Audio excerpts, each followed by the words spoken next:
Bem-vindos a este episódio de A Quarta Parede. Hoje vamos dar significado à frase "a voz do realizador" no set. E para isso temos o primeiro assistente de realização, Nuno Cibrão. Olá, Nuno. Olá. Bem-vindo. Obrigado. É muito bom ter-te aqui connosco para nos ajudares a desmistificar aquilo que é um assistente de realização. O que é que ele faz, quais é que são os seus deveres, o que é que ele tem que fazer, todas essas coisas. Estás pronto para quebrar a quarta parede? Não, claro que sim, vamos a isso. Vamos quebrar a quarta parede.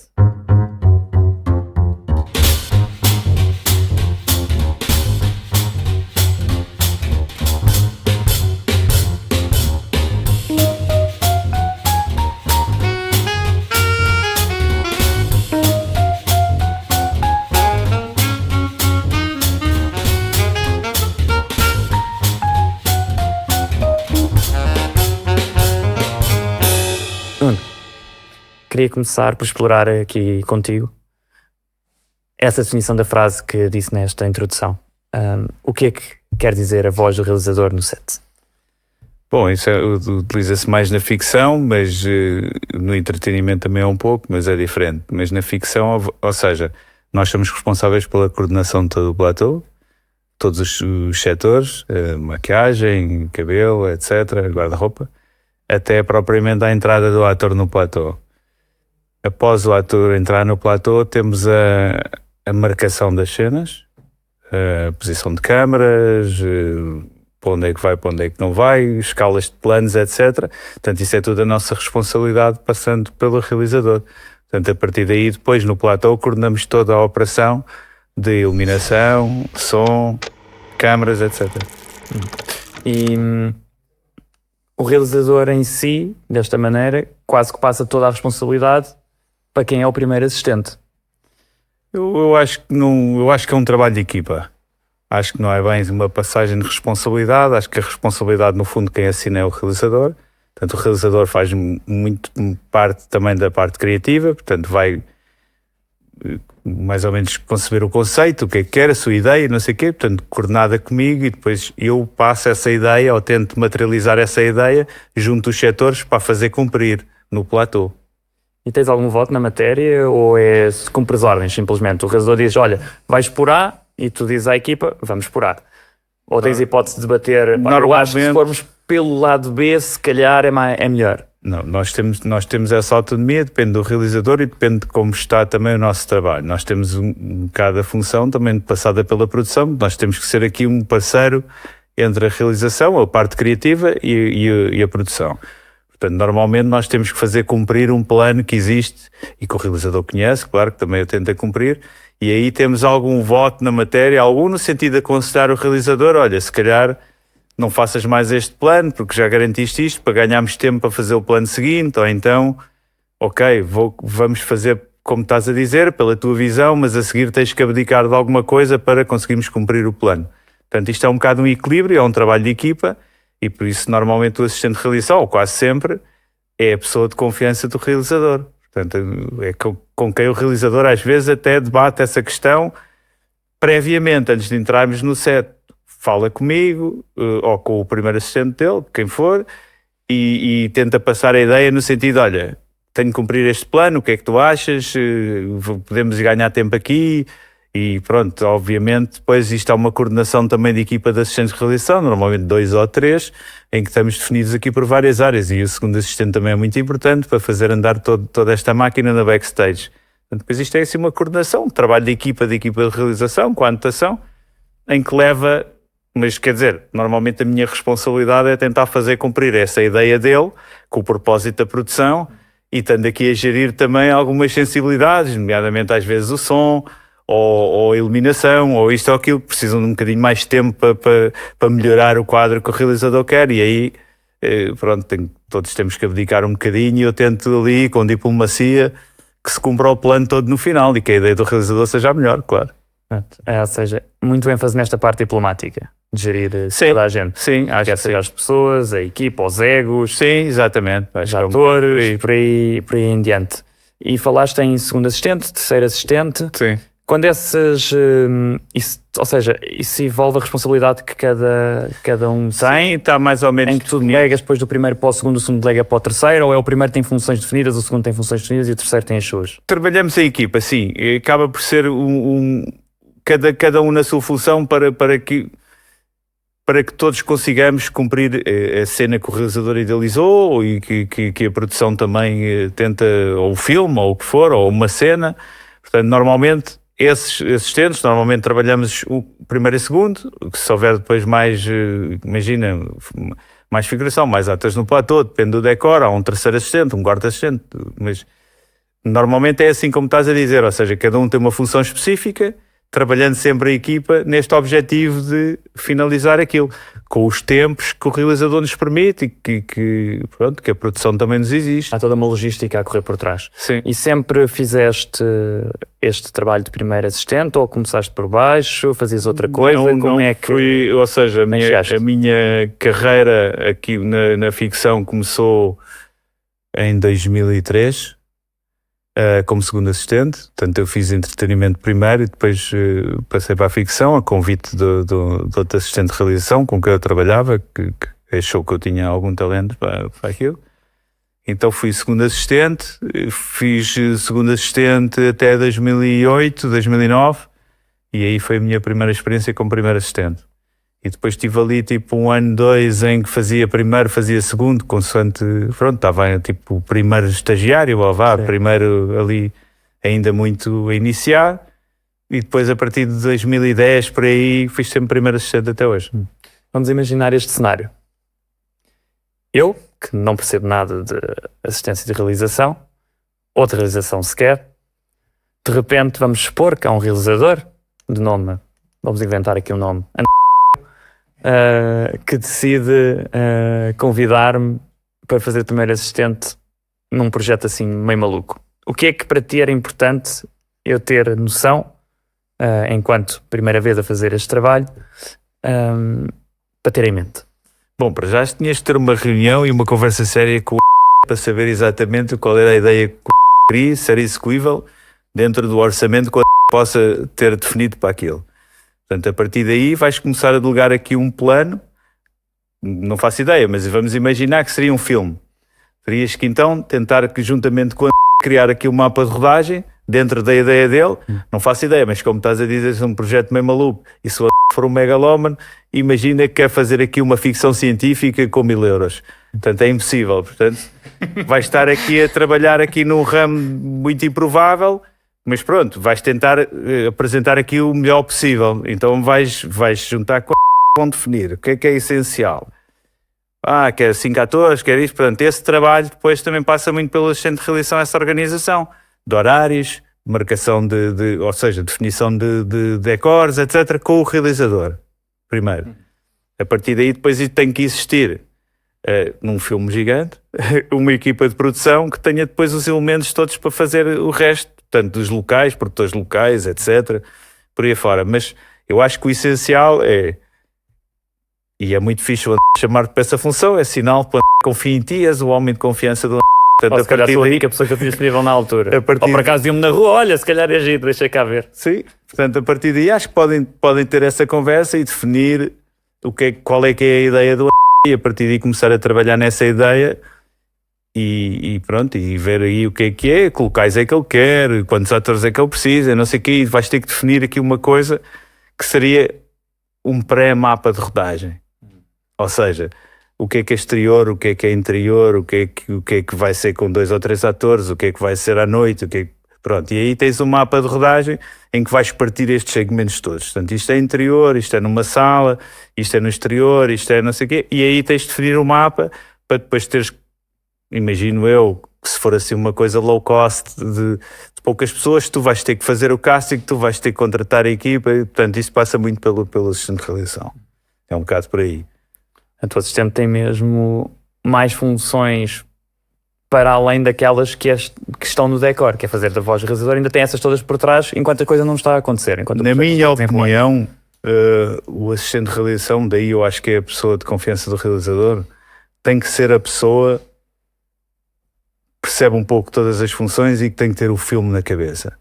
Ou seja, e que tem daí ter esta coisa diplomática que existe sempre aqui no audiovisual, que é gerir um bocado isto e ter sempre em conta os imponderáveis. Por exemplo, hoje está a chover, não é? Imagina, tens uma cena exterior, tens que tentar aqui gerir com os setores, olha, vamos atrasar então as cenas exteriores, vamos começar a gravar de dia. Essa logística toda e não sei o quê tem que ser gerida pelo assistente.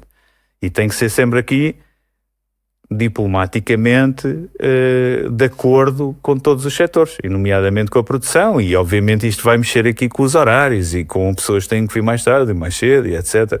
Portanto, eu acho que as funções do assistente de realização vão muito mais, mas muito mais além do que se passa só no platô. Eu acho que é uma coisa mesmo que tem que ser desde a origem com o realizador.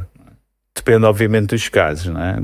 Há coisas pontuais, chamas um assistente para fazer um trabalho pontual, ou uma coisa mais direcionada. Coisa que seja preciso. Isso há de ser uma coisa mais direcionada para aquele dia, num ambiente mais controlado, em que tu sabes que o assistente vai fazer cumprir a tua ordem. E é um bocado por aí. Olha, nós aqui já estamos definidos que aqui são 2 câmaras, 3 câmaras, vamos trabalhar neste eixo com este platô. Pronto, aí já está mais ou menos controlado e o assistente tem uma área mais ou menos que conhece para controlar. Tudo o resto, assim, de fazer uma coisa de início, eu acho que aí tem que estar todas as fases do processo, tem que conhecer um bocado todas as funções para depois fazer, ele próprio vai gerir, e é muito assim no cinema, é o assistente de realização que no cinema, por exemplo, ou na publicidade, é o assistente de realização que faz tudo, faz as folhas de serviço, faz as marcações de horários, faz isso tudo. O que é que preferes? Cinema, publicidade, séries, novelas? Olha, eu gosto de tudo um pouco. Gosto particularmente de fazer cinema por uma razão muito simples, porque exatamente por isto estávamos a falar, ou seja, tu entras no início do projeto quando estás na ideia e a partir daí vais envolvendo e criando a ideia com o realizador. Vais até ao fim com ele. Vais até ao fim e estás sempre dentro do projeto, sabes tudo o que vai de ponta a ponta. É muito difícil fazer isso tanto em séries como em novelas, porque são guiões, normalmente guiões abertos. Sim, se estendem e alteram-se. Exatamente, portanto aí é difícil, estás a controlar mesmo a história toda e mesmo para um registro de produção é difícil teres, sei lá, o assistente estar ali tipo 1 ano ou durante 3 meses em pré-produção, não sei o quê, a trabalhar em todos os guiões. É difícil, é impossível, acho. E qual é que foi, nisto dos impossíveis, qual é que foi o maior desafio que já tiveste? Olha, eu acho que o maior desafio que eu já tive, acho que foi numa série que eu fiz quando passei a fazer primeiro assistente, que foi em 2008, 2009, uma série que era o Equador, uma série que foi feita pela TVI, onde por uma questão de necessidade eu era segundo assistente, e por uma questão de necessidade, por um problema que houve com o assistente, enfim, ficou doente e estavam a gravar noutro país e não sei o quê, quando a equipa veio, eu tive que assumir a primeira assistente a convite do realizador. Mas aquilo já vinha num ritmo, não é? E eu estava no ritmo de segundo assistente, ele já vinha num ritmo muito mais acelerado. E aí foi difícil porque eu não tinha ainda a cena das claquetes eletrónicas, pronto, havia ali uma data de coisas que eu não dominava e tive que entrar a aprender no local. Portanto, foi, bora, vamos gravar e tal. Agora vais tu. E pronto, eu nunca tinha visto as claquetes eletrónicas com o timecode, então tinha que bater, esperar que o timecode parasse, virar para cada câmara, não sei o quê, e eu ali à toa batia, saía, e o realizador, vai, falta 2 câmaras, vai para o outro, vai. E eu, pronto, estava ali um bocado e aquilo para mim foi meio angustiante, mas ao mesmo tempo foi aquela coisa do chip de teres que fazer, de teres que estar ali no platô, e era uma série espetacular que houve, com todos os grandes atores portugueses, então era aquela responsabilidade também de estar ali com figuras que eram tipo que eu via na televisão, desde criança, e de repente tinha ali grandes figuras e eu estava ali meio que a dirigi-los, né, por ordem do realizador, mas foi assim um grande desafio, mas pronto, correu. O realizador apoiou-me, obviamente, foi uma escolha dele e correu tudo bem, e até hoje. E como é que foi dirigir? De repente passaste, não estavas em segundo, passaste para primeiro, não estavas preparado, fizeram-te o convite, tu aceitaste o desafio. Como é que foi exatamente gerir, digamos assim, os atores, marcarem cenas? Já tinhas experiência a marcar cenas? Isso é alguma coisa que exige uma técnica? É do momento? Como é que fizeste isso? Eu acho que não existe técnica, eu acho que exige um bocado uma segurança. Ou seja, tu porque obviamente os atores também preparam as suas cenas e aquilo é muito a imagem deles que vai passar na televisão, não é a nossa, não é? E daí eles também têm aquela coisa de criar o seu personagem mas tu tens de ter ali uma voz firme, uma segurança com a ideia do realizador. O realizador marcou, dirigiu, diz eu quero a cena assim desta maneira, e depois às vezes no platô com uma pessoa mais inexperiente pode haver aquela coisa do mas eu estava a pensar fazer assim e afinal eu posso vir dali e pronto, e nessa coisa tinha um bocado que seguir as diretivas do E aí tens de ser mais direto e incisivo, já não, vais fazer isto desta forma. Sim, porque diplomaticamente, não claro. Dizendo dessa maneira, mas dizendo, olha, o realizador marcou desta maneira, vamos fazer assim, depois já falamos para ver se pode ser da tua maneira, mas vamos fazer assim como ele estava a pedir, depois vou sugerir que ele faça assim. Pronto, e aí dá para ir levando tudo e foi tranquilo, porque pronto, eu já estava no projeto como segundo assistente, antes os atores já me conheciam. E foi uma coisa que foi também tranquila. Eles perceberam também a necessidade que houve do realizador a pôr. Trocar, sim, para fazer a substituição. E aí também perceberam a minha dificuldade e viam que eu também estava ali atrapalhado e então também me ajudavam, não é? Isso é bom, teres mesmo as outras partes da equipa a ajudarem-te a claro, olha, podes fazer desta maneira, assim. Nunca ultrapassando certas linhas, né? Porque cada um tem a sua função. Claro. Mas dando essa ajuda. E parecia um bocadinho que estavas a jogar em casa já, porque como disseste, já conhecias os atores, a equipa já te conhecia. Sim, é diferente, a responsabilidade é outra e depois tens ali muito também essa parte em que de repente, ou seja, eu estava ali como segundo assistente e estava com os atores aqui na preparação e acompanhava-os ao guarda-roupa, e acompanhava-os à make-up e etc. E depois entregava-os ao primeiro assistente que estava no platô e aí sim, aí era tipo... Era a Liga dos Campeões, falando assim, era ali que se passava verdadeiramente a parte mais que ia dar na imagem. E há algo adicional no meio disto, que é, às vezes nas séries, para dar aquela realidade, aquela vida às cenas, e por isso é que é tão importante existir este elemento, que é a figuração. Muitas vezes as pessoas que vão fazer esse trabalho são pessoas que se calhar nem em antemão não souberam aquilo que iam fazer e estão lá naquele momento para realizar uma certa ação. E aí já seja essa parte de familiaridade. Como é que tu fazes para gerir isso? Podes marcar, para gerir? Como é que orientas isso? Olha, eu acho que a figuração em todos os projetos que eu fiz acho que é uma parte essencial do nosso trabalho. E acho que é o que é mesmo uma parte que complementa e que faz parte da nossa equipe. Por isso, eu tento, nos projetos em que faço, explicar a cena que se vai passar, chamar as pessoas ao platô, obviamente muitas vezes com o próprio do realizador, e o realizador dirige com a figuração, para que eles percebam qual é a movimentação, onde é que estão as câmaras, quais as ações têm que fazer, o que é que têm que dizer, onde é que vão estar colocados, etc. Que era para nos ajudarem a compor todo o quadro que se vai passar. Eu acho que é muito importante a figuração e no caso específico do assistente de realização, acho que os assistentes de realização dirigem exatamente da mesma maneira a figuração como os atores, ou seja, é um complemento à nossa cena. Que, como disseste, é importante para criar toda a dinâmica. Claro que sim. E das várias coisas que já experienciaste, que já viveste, portanto, todas essas histórias, tens alguma história caricata que tu te recordes ainda hoje? Tenho uma história caricata que foi no fundo uma lição também, foi uma aprendizagem, que foi numa série juvenil de grande sucesso da televisão que eu estava a fazer. Chamada? Morangos com Açúcar. Não conheço. Que foi uma aprendizagem muito boa e uma grande lição de um grande senhor que era Jorge Humberto Carvalho, que era o realizador com quem eu estava, que neste momento já não está a fazer ficção, mas que era um dos realizadores desse projeto.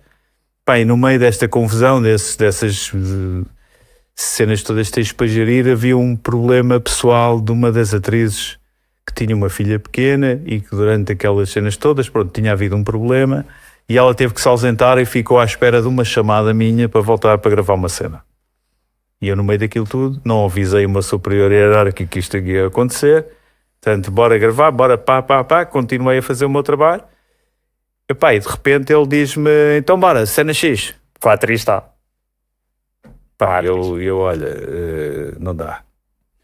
E obviamente que pá, é um prejuízo, sei lá, é uma falha gigantesca da minha parte, como assistente de realização, e ele foi espetacular, foi ok, cancelamos a cena então, fim de dia, depois disse, falamos aí, fim do dia, ok.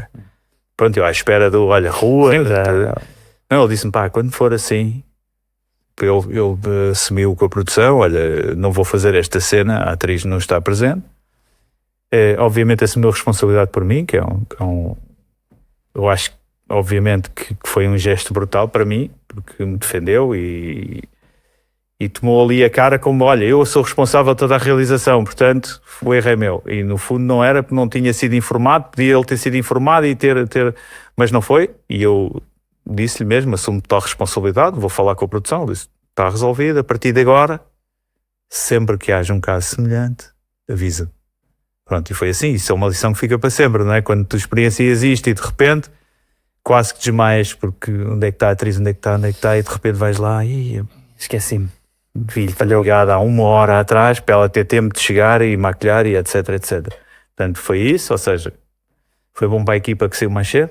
Pronto, eles agradeceram certamente. Exato, mas foi um erro que, ou seja, é aquelas coisas que só acontece a quem está no meio, no meio do stress e não sei o quê, e pronto, com coisas que passam, mas que aprendi e que agora temos sempre essa, e eu continuo a achar que a comunicação tem que estar sempre aberta e livre, para que nós possamos ter todos a mesma informação, para não ficar, neste caso, comigo, que fui eu que aguardei e eu disse-lhe, ok, vai a casa então, que eu ligo-te para vires e não sei o quê. E nesta coisa perdeu-se, porque depois meti outros atores e estava a falar com outras coisas e tive que ir falar a outro setor e olha, não...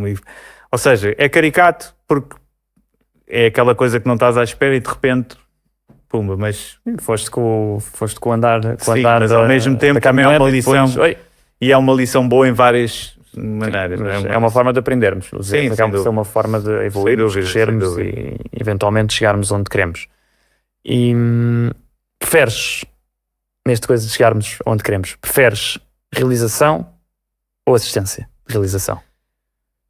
Olha, eu já fiz os dois, tenho feito os dois. Eu gosto muito da função de assistente de realização, mas também gosto de realizar. Não sei assim do preferir. É diferente quando dizem os assistentes de realização todos dão realizadores. Não acho que seja o caso. Acho que a função é até o foco depois tem que ser outro, mas porquê? O que é que eu acho que depois eu acho que na realização tens que pensar depois mais dramaturgicamente e artisticamente no produto, não é? Na assistência de realização estás muito preocupado com executar o produto. Ou seja, tu és muito aquela pessoa que vai criar as condições para que o realizador tenha essa cena criativa e consiga explanar toda a sua criatividade naquele tempo, não é? Naquela coisa que está definida, seja um filme, seja uma telenovela, uma série. E eu acho que na realização tens essa liberdade, mas também... É diferente nesse sentido. Eu acho que tens que ter ali, na ficção, por exemplo, tens que ter muito conhecimento dramatúrgico, muito conhecimento também da parte do acting, o que é que tens que valorizar, etc. E eu acho que como assistente de realização também tens de ter essa preocupação, mas essa preocupação fica no realizador e tu tens de estar a executar no backstage Tanto estou aqui dividido, se queres que diga, estou dividido, eu gosto muito de ser assistente de realização. Sim, gosto de realizar. Mas, por exemplo, realizei 2 documentários que foram muito bem. Fui nomeado para o melhor filme da Academia de Cinema. Olha, um chama-se Johnson. Estão na RTP Play. Quer dizer, foram para festivais, Doc Lisboa, etc. E depois estão na RTP Play, exibiram na RTP. E o outro chama-se Aaron Brothers. Um foi 2014, outro foi 2021. E ambos foram premiados fora. O Aaron Brothers não consegui concorrer cá a festivais, porque há uma diretiva. Se é exibido na televisão, não podes concorrer aqui. Então, como eu tinha o apoio da RTP, assim que o filme saiu, só pude concorrer a festivais internacionais. Portanto, aqui já estava para exibir na RTP e a RTP exibiu logo na RTP1. Portanto, ainda bem para mim, porque foi na RTP1 e correu muito bem, mas tenho essa coisa que acho que ou seja, os festivais podiam ser permissivos nesse sentido, porque, sei lá, uma estação pública que também vai dar visualizações e etc, e se calhar até atrair mais pessoas para poderem ir aos festivais e não sei o quê. Mas pronto, isto é uma questão que não domino, mas correu-nos bem e pronto, ou seja, gosto muito disso porque aí tive toda a liberdade. Fui eu que criei a ideia no sentido em que achei as pessoas que iam contar a história, quis contar aquela história, foi no tempo que eu tinha, foi da maneira que eu quis fazer, eu contactei a minha equipa, portanto foi um trabalho muito de equipa, mas ao mesmo tempo aqui com uma amizade pelo meio, que fomos criando ao mesmo tempo todos e não sei o quê, com a fotografia. Isso é a beleza dos projetos de longa duração, pelo menos pelo que eu já fui ouvindo de outros convidados e que fui percebendo, é que nesses projetos, filmes, neste caso, ficção, há sempre essa dinâmica que se cria, essa amizade desde o início até o fim, porque a equipa é sempre a mesma, vários dias seguidos, às vezes meses, e inevitavelmente vais criar ali alguma coisa. Claro. Num filme, o que é que para ti é o mais difícil dentro da área em que te especializaste? Na parte da assistência de realização, o que eu acho mais difícil no filme aqui é, lá está, desde o início, que está com o realizador, e perceber exatamente o que é que o realizador quer e o que é possível fazer. Por exemplo, se a ideia do realizador for possível fazer em termos de produção, orçamental, etc., acho que aí a parte mais difícil depois é que conseguimos criar aqui um mapa de rodagem execuível para todos. Exatamente. Essa parte toda aí da criação, para depois começarmos a rodar o filme. E depois é ter sorte e rezar para que tudo corra bem, sei lá, naqueles momentos em que pensas que vai estar sol e vai estar a chover, nos momentos, exatamente. Tem que se improvisar no momento. Exatamente. E na equipa, quando trabalhas com uma equipa, seja ela em que projeto for, disseste que o primeiro assistente é a pessoa de confiança do realizador. Alguma vez te aconteceu, enquanto primeiro assistente, trabalhares com um realizador de quem não gostavas? Sim, e realizadores que não gostam de mim. Sim, vice-versa. Eu acho que já aconteceu muitas vezes, já. Eu acho que aí tens que ser profissional e tens que lá está. Se for num filme ou uma coisa, se a ideia for do realizador e vamos imaginar que o assistente fica doente ou qualquer coisa, eles têm que arranjar alguém e alguém se lembra de me ligar e eu vou. E o realizador, por alguma razão, não se simpatiza ou nós não temos a mesma maneira de olhar para o projeto. Acho que tem de ser profissional e executar a ideia que o realizador pretende. E eu acho que é um bocado por aí. É perceber a função, ver o que é que ele quer fazer, ver se é possível. E ter sempre esta comunicação direta. Mesmo sabendo que podemos ter aqui alguma questão de ele não simpatizar comigo ou eu com ele, ou haver aqui alguma questão da ideia não ser coincidente. Mas tenho que cumprir o que ele executou ou o que ele manda para fazer o filme até ao fim. Independentemente dos relacionamentos. Sim. Amizades é uma coisa, trabalho é outra coisa. Claro. Nesta diferença, quero-te propor aqui um desafio. Nós temos uma pequena secção de perguntas rápidas. 5 segundos para responder a cada uma dos mais variedíssimos tópicos que possas pensar. E queria-te perguntar se estás pronto. Estou, claro. Vamos arrancar. E acho que não há melhor forma do que te perguntar se gostas de andares na pizza. Sim ou não? Sim. O que é que levarias para uma ilha deserta? Livro. Dia ou noite? O que é que preferes? Dia. Tens alguma banda favorita? Tenho. Qual? Bob Marley. Bob Marley. Muito bem. E palavra favorita? Não tenho nenhuma palavra. E se tivesse um livro sobre ti, que título é que darias? Palavra de 5 segundos, não sei. Superpoder que quisesses ter? Invisibilidade. E haveria alguma comida que tu quisesses comer para o resto da tua vida? Cozida portuguesa. Vou-te fazer uma pergunta, mas não me mintas. Que insulto é que tens orgulho que te chamem? Ui, são tantos. Orgulho, acho que nenhum, não sei. Tá bem. Depois dizes, off the record, depois dizes qual é. Se tivesse um grupo de fãs, como é que se chamaria? Epá, não faço ideia mesmo. O que é que preferes, trabalhar sozinho ou em equipa? A equipa. E o que é que tu tens na tua lista de coisas que queres fazer antes de morrer que querias mesmo concretizar? Queria fazer um filme de ficção meu. Algum tema em particular? Tenho um romance que gostava de concretizar. E se pudesses quebrar a quarta parede da tua vida, o que é que dirias ao público que estaria a assistir ao espetáculo?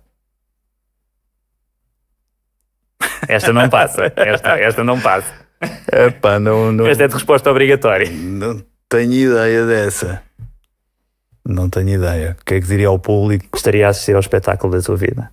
estaria a assistir ao espetáculo da minha vida? Epá, que se divirtam, que espero que se divirtam e que, sei lá, que possam aprender algo com isto ou tirar daqui alguma ilação positiva. Muito bem. As nossas histórias são sempre um motivo de aprendizagem para outros. Pelo menos é assim que eu penso. Sejam eles bons exemplos, sejam eles Claro que maus sim, exemplos. espero que sim, também concordo. Chegamos ao fim das nossas perguntas rápidas.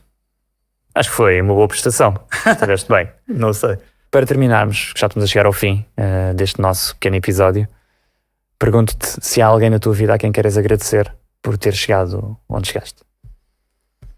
Olha, eu tenho dito às pessoas, todas que se cruzaram comigo, que, ou seja, tenho agradecido pessoalmente a todos os outros. Acho que há duas pessoas responsáveis duas produtoras, que uma delas que me deu a oportunidade de começar a fazer assistência à realização no entretenimento, chamada Paula Moura, num programa que era a Operação Triunfo.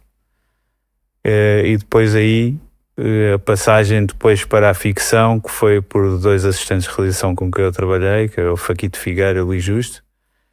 E mais tarde, depois na ficção, quem me deu a oportunidade de depois, nessa fase do Equador, de passar ou seja, estar com o realizador para uma aposta para primeiro assistente, foi uma produtora chamada Teresa Amaral e o André Cerqueira, que era o realizador. Portanto, essas pessoas, ou seja, não agradeço a carreira que tive, mas agradeço a oportunidade que me deram na altura e eu acho que cumpri até agora, acho que foi bem, mas ainda bem que está aqui o registro, que se calhar não lhes disse na altura e já não é. Fica agora. Exatamente. Vai indicatória assinado para eles, em especial para... Mas é fixe, muito bom. Obrigado. Nuno, nós é que te agradecemos por teres vindo. Chegamos ao fim do nosso episódio, onde explorámos o mundo da assistência de realização e percebemos que as responsabilidades vão muito mais para além do set. E já sabem, não percam o próximo episódio, que vem aí várias mudanças. Não se esqueçam de meter o like, partilhar, comentar e subscrever.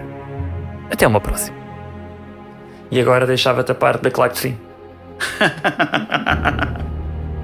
Alguém tem aí? Canta. Ok, quarta parede, última temporada, cena 1, primeiro take.